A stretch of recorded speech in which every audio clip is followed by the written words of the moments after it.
colonel, USAF, retired. I got a Bachelor of Science degree, and then the Air Force sent me to the Stanford Business School to study management, and then promptly assigned me to Washington, D.C., and I served in the Chief of Staff's office shortly for orientation, and then they put me into the U.S. Atomic Energy Commission, where I became responsible for maintaining the inventory of the accountability of the nuclear weapons stockpile, and involved in the security and the, you might say, auditing the manufacturing facilities and the storage facilities for all the nuclear weapons in the U.S.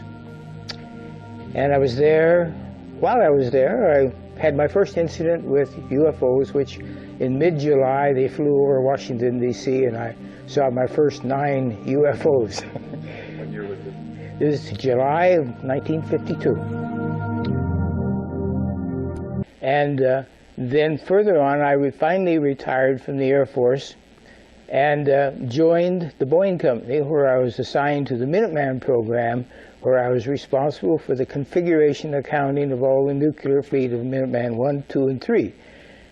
And during that period of time, I also learned about incidents involving nuclear weapons. And among these incidents were a couple of nuclear weapons sent into space were destroyed by the extraterrestrials. In talking to various contacts throughout, they would allude to the fact that these did happen. There was, for example, the missile, Minuteman missile, which destroyed the launch from Vandenberg Air Force Base. That's now a public matter of record.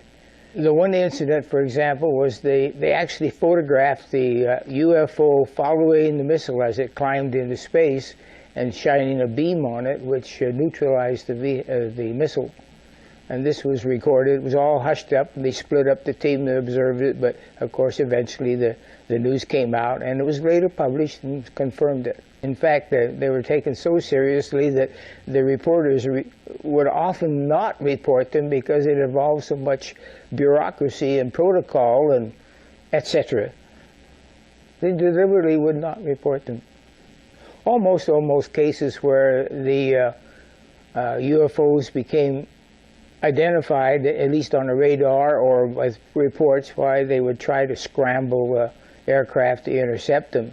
It was a very aggressive, you might say, response from our own government.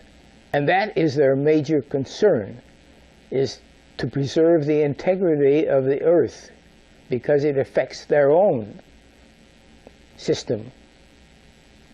Well, there was one incident when we exploded a nuclear weapon over the Pacific, and this was in about '61, I believe. And the consternation that it caused, because it shut out communications entirely over the Pacific Basin for a number of hours, in which no radio transmission was available at any time. And this was very significant, and of course this was one of the things that the extraterrestrials, later I learned, were highly concerned about, because it affected our ionosphere, and in fact spacecraft were unable to operate because of the pollution in the magnetic field of which they depended upon. The very end of the 70s or the early 80s, we attempted to put a nuclear weapon on the moon and explode it for scientific measurements and other things, which was not acceptable to the extraterrestrials. And what happened? They destroyed the weapon before it got to the moon. With reference to the incident which our government sent a nuclear weapon for explosion on the moon's surface, it was tended to, as I understand it, to assess some scientific data and reaction and so forth. The idea of any explosion in space by any Earth government was not acceptable to the extraterrestrials, and that has been demonstrated over and over. And what's the consequence? How is that demonstrated? By the destruction of any nuclear weapons sent into space. In some cases, there were confirmations of radar. Yes, at the storage facilities particularly, because they were in or near military installations. Yes, that's true. Shortly after I retired from the Air Force, and I still was maintaining contact with friends and associates at the various places, and on Colonel Parker and the Air Defense Command, the Space Command, particularly, I would run into them. They mentioned an incident which I later confirmed. A spacecraft went to the rescue of Apollo 13, and they accompanied Apollo 13 on their voyage around the moon and back to Earth.